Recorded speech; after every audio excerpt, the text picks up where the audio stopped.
Well, good evening, everyone, and it's finally here. Seems like forever after the last game of last year, but the 2024 edition of the Rejoice Christian Eagles football has arrived. Hello and welcome to the Rejoice Christian Eagles Coaches Show. I'm Bill Bush, joined by my wingman, Mark Kirk, and, of course, head coach of the Rejoice Eagles, Brent Marley. And as always, Todd Whitten back there behind the camera and the controls.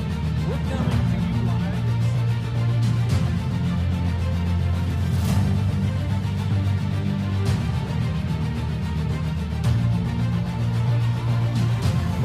Schaefer, right up the middle goes Noah, and he busts through and touchdown. Back to pass is Cale, looking over to his left. He got his man there, and it's Tristan Willis, and he may be gone to the races. He makes one man miss. He's down to 5. Touchdown! Rejoice Christian Eagles, as Tristan White did a lot of that on his own, making several men miss.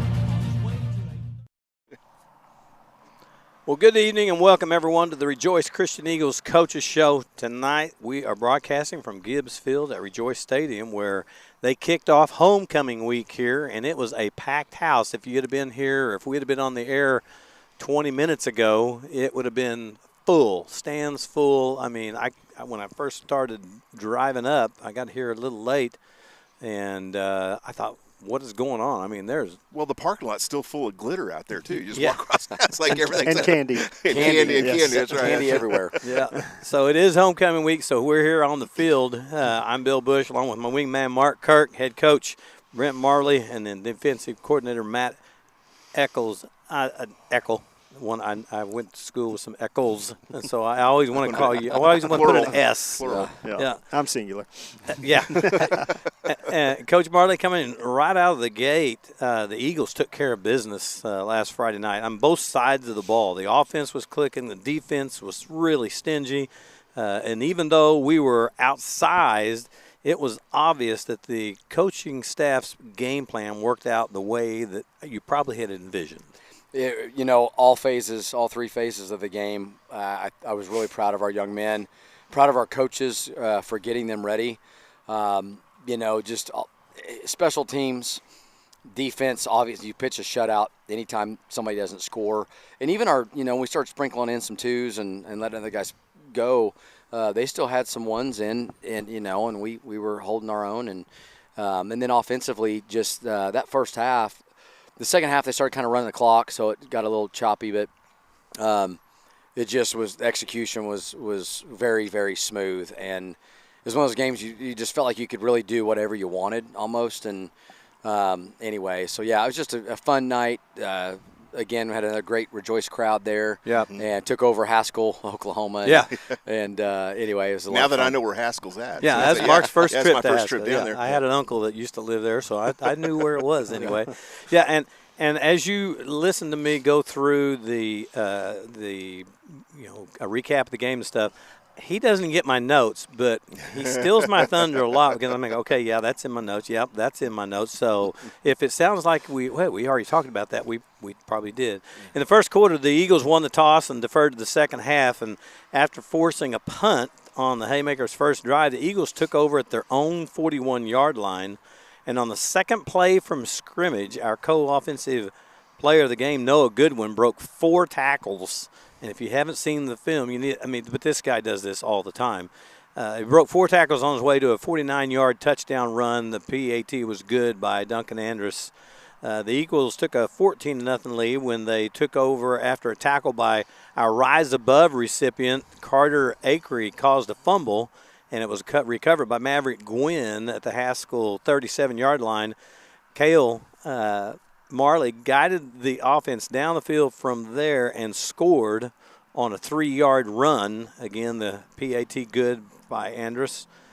And then Haskell was able to get to their own 47 before the D forced a punt, which they did that quite a bit if they weren't recovering fumbles. But they punt to the Eagles' 12-yard line, and Cale directed the offense on a 6-play, 88-yard drive capped off by a 20-yard TD pitch and catch to our other co-offensive POG player of the game, Cam Young-Compton-Nero, who ran a great route. I mean, when you go look back at that play, he's going down the field and just jukes a guy out of his shoes, and no one's within 10 yards of him, makes the catch, and again, a good PAT by Andrus.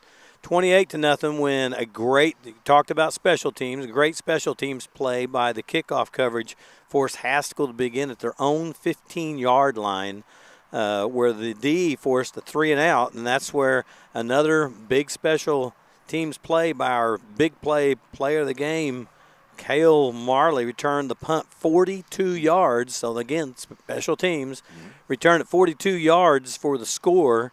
Again, to go up 28-0. This is all, in the it was 14-0 at the end of 2. This is in the third quarter now. And so that made it 28-0. It's 35-0 when special teams came up big again with a kickoff coverage. Once again, forced Haskell to start deep in their own territory on their side of the field at their own 17-yard line. And once again, the D forced a 3-and-out. And after a nice punt return by Compton Nero, the Eagles started their possession at the Haymaker 40-yard line. And with that short field, Cale was able to direct the offense on an 8-play drive where he passed it to Ben Nichols for a 13-yard touchdown with the PAT good.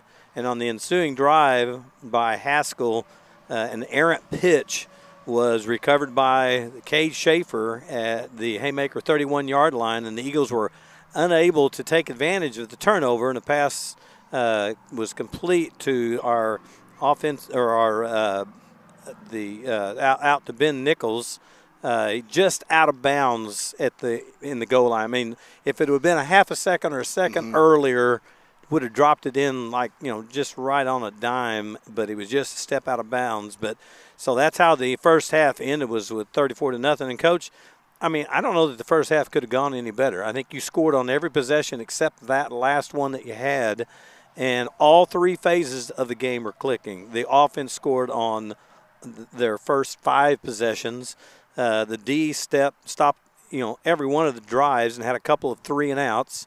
And special teams, a great half on kickoff return coverage, punt returns, and I'm guessing you're going to the locker room thinking, what can I tell the guys? I mean, because what do you improve on? Right.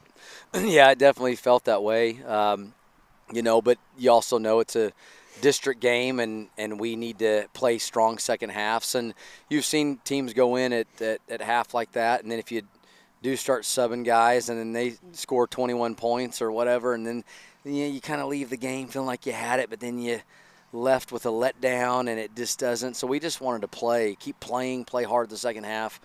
We agreed we'd play our ones for one more series, just shape work and to let them go. They need that because we're going to have maybe some 4-quarter games, and that's kind of what you focus on. But it was a fun half of football. And just super proud of the way our guys came out. And Coach Eckel, what do you do with your defense, and what are you telling them? I mean, they've already pitched a shutout, and I don't think they got past midfield but once, I think, in that first half.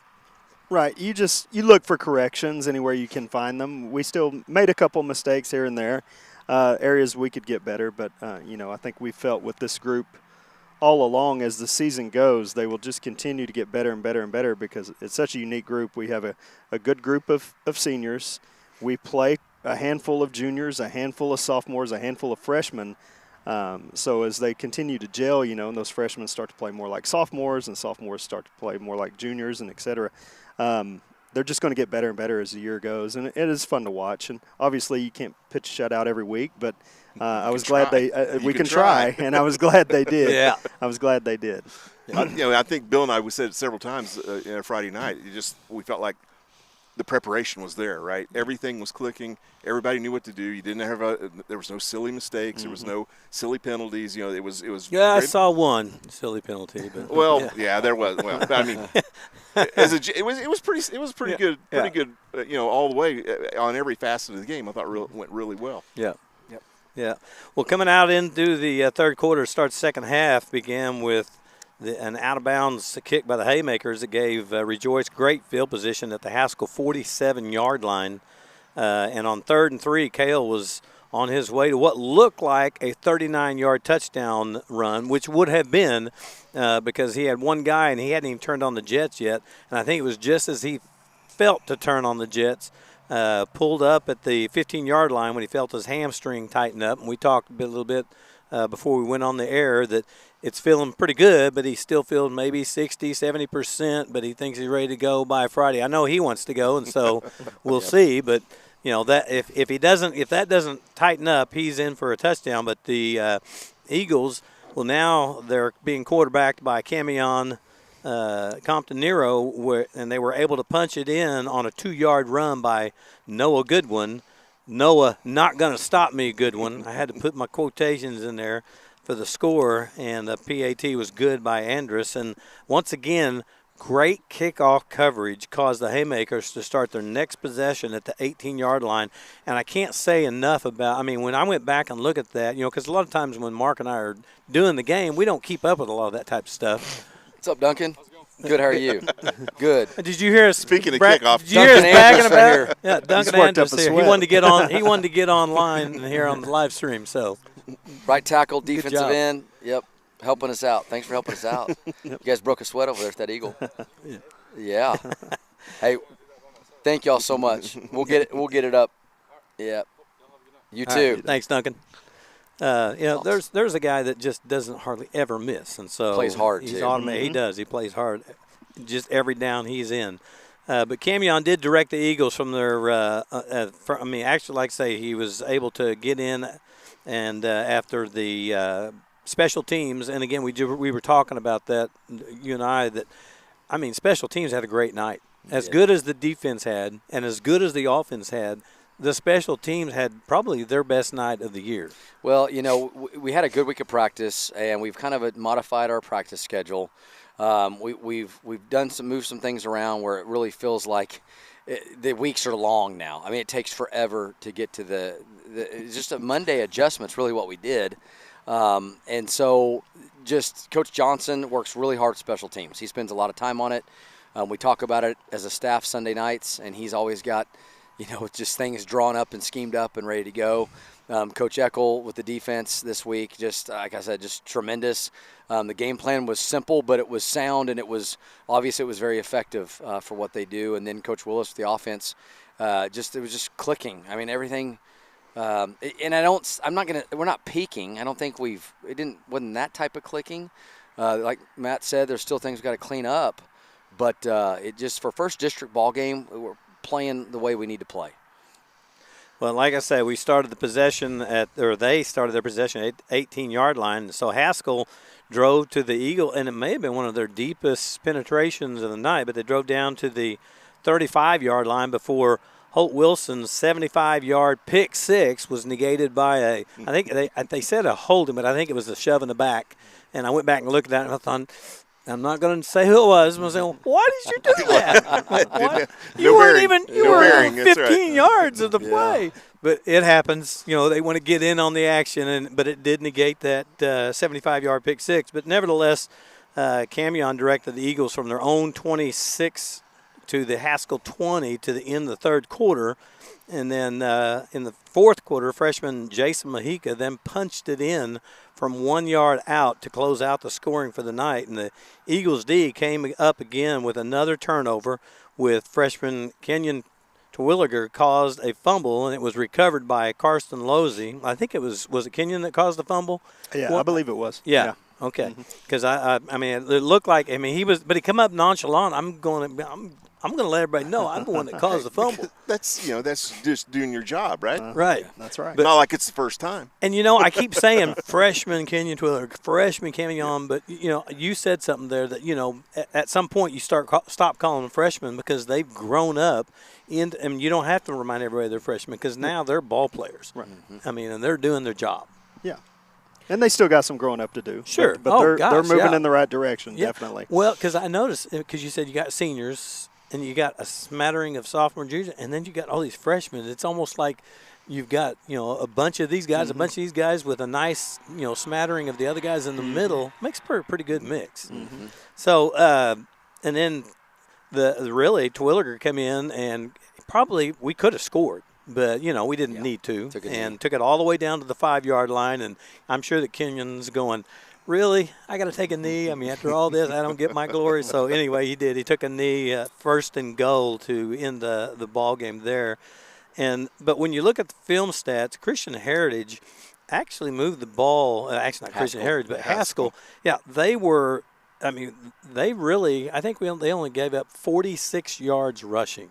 I mean, that's pretty good when you're coming away with 4 turnovers and only allowing 46 yards rushing. And I'll direct that to you, Coach Weckles.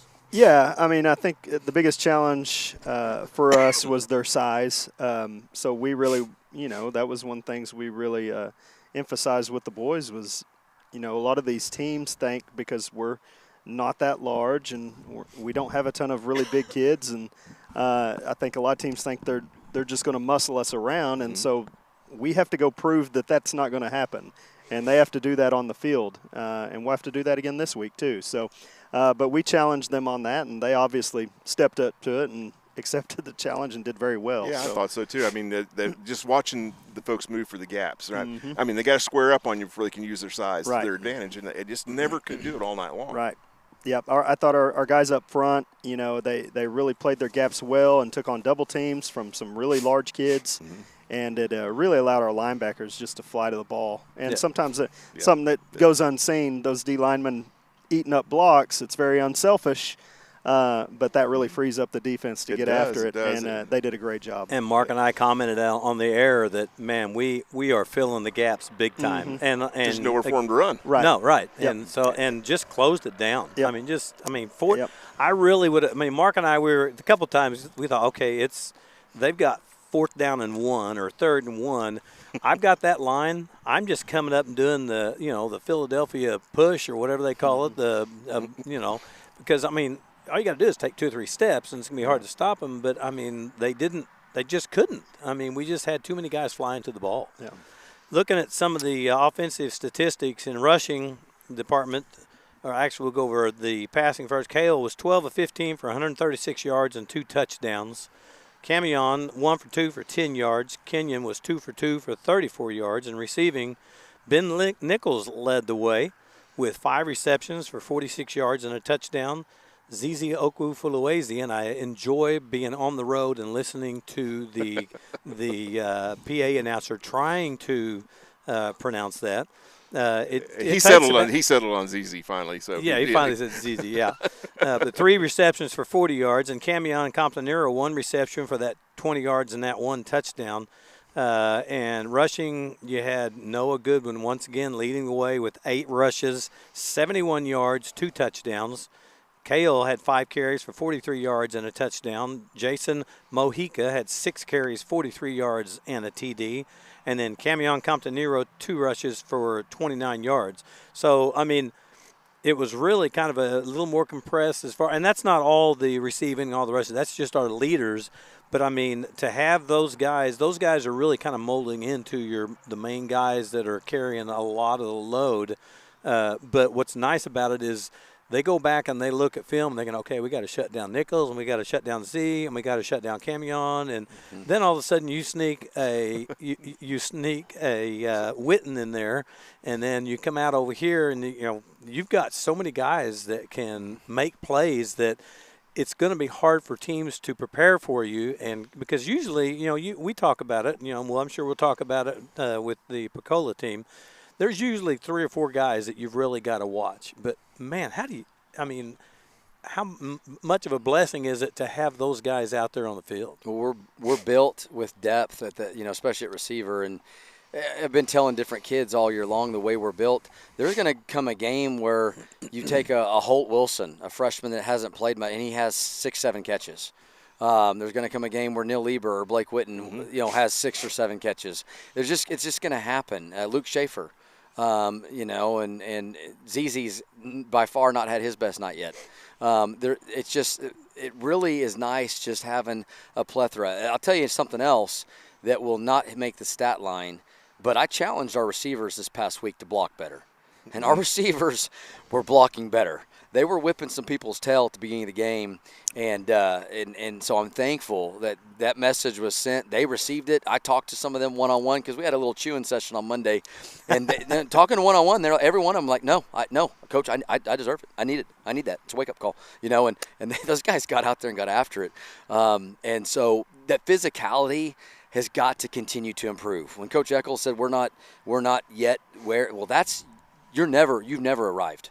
You've never arrived with physicality, because somewhere down the line, somewhere along the way, if we allow us to be not the best version of ourselves, somebody is going to challenge that. And this week we're going to get challenged, and we have to be able to be dominant physically, because football is blocking and tackling. And if you don't have physicality in blocking and tackling, you're not going to win either one of those things. Right. And then Mark was, we were talking about, and maybe Coach Eckel, maybe you can address this, but Mark and I were talking about, the size difference. I mean, when you walk onto that field, there was a definite size difference. Probably the line, their offensive line probably outweighed our defensive line by on an average 30 pounds to a man, 40 pounds. And but whenever, I get over there and, I asked Mark, I said, all right, because I was down, kind of getting prepped, ready for the other. I said, so what do they look like? He said, well, they don't look just great, big, and slovenly. I mean, they look like they could go do something. But he thought, in his mind, but they don't look like they move quite as quick. Is that quickness what does it for us on these teams that might outsize us? Oh, yeah. I mean, we base out of an odd front, so our defense is based on attacking with speed. Our guys up front, they're all pretty quick guys. Our linebackers are fairly quick. Some of those guys are very fast, really. Mm-hmm. And the other good thing is we got a pretty good group of guys. I'll say, like, my group, my inside backers, Cade, Schaefer, Noah Schnackenberg, Carter Akery, and Noah Goodwin. They don't look at those big boys and get intimidated. So you can't. Yeah, and so that's what I was going to ask you. How did they keep from looking across, thinking, "Oh my, I've got to go up against this giant over here." I don't know if maybe they've just accepted the fact that's just how it's going to be, and we're going to play some big teams, but it doesn't bother them. And we attack that size with speed. I mean, Karsten Losey at our nose guard, he's not huge, but he gets after it, and he's a high motor kid. And if I was a big kid, I wouldn't want to try to block him all night. No, because he's going to wear them out. Yeah, exactly. You get worn out. Their legs, if they weren't super quick to begin with, towards the end of that game, I mean, they're starting to plod a whole lot more. We're finally getting Caleb Marley healthy again, and he's really been a force at defensive end for us and getting after it. And Wade White and Jet McCain, some of those guys, I mean, we got a good mix, and they get out there, and when it's their time to go, we tell them to get after it because someone else is waiting on the sideline. And his linebacker, I know you'll read stats. Well, like Cade, isn't he your Mike linebacker? Yes, he's yeah. Cade played tremendous. Noah Schnackenberg played tremendous. Maverick Gwynn, I mean, he's another guy that had a pick six, right? He got he robbed played tremendous. Yeah. Max Eichmann played well. I mean, we really, defensively, just as a whole, there's a lot of guys you could call out. Well, I mean, Bill and I talked about that. It seems like the last few years we end up with a defensive stat sheet. We got 5 or 6, maybe 7 guys on there that really do the lion's share of the attack. Man, we're running out of room. Every week we're running out of room because we got so many guys getting in on the ball effectively time and time again. Yep. And you look at some of those stats. Cade with another big night, 16 tackles, 9 solo, tackle for loss, and a fumble recovery. Schnackenberg had 8 tackles. He was our defensive player of the game, 8 tackles, 5 solo, 2 fumble recoveries. Karsten Losey, 11 tackles, 5 solo, a tackle for loss. Gwynn, 5 tackles, a solo, a fumble recovery. And I'm looking at this, though. Well, no, that's right, yeah. Then you had Max Eichmann, 4 solo tackles, a fumble recovery, a tackle for loss, a pass breakup. Carter Akery, 8 tackles, 2 solo. Caleb Marley, 4 tackles, a solo, a tackle for loss, pass breakup. And then you had Hope Wilson with the 2 solos and an interception. I mean, you had, like you said, you've got all these guys, and if you were looking at these guys in street clothes, you'd be going, you play what position? I mean, but you play it with here, though, and not necessarily all with here, and also here, and I think our guys do a good job of that. Yes. Especially on defense. It's required on defense. Nothing against offense, but on defense, I think defense does what? Wins championships. That's exactly. Right. So and again, I I enjoyed it because, again, going back and watching the film and looking at it after the fact, I thought, wow, and the special teams, I mean, just, again, all facets of the game were just really clicking. But that makes for a fun night, doesn't yeah, it? it does. Yeah, it does. And, especially on the road, it makes for a fun night.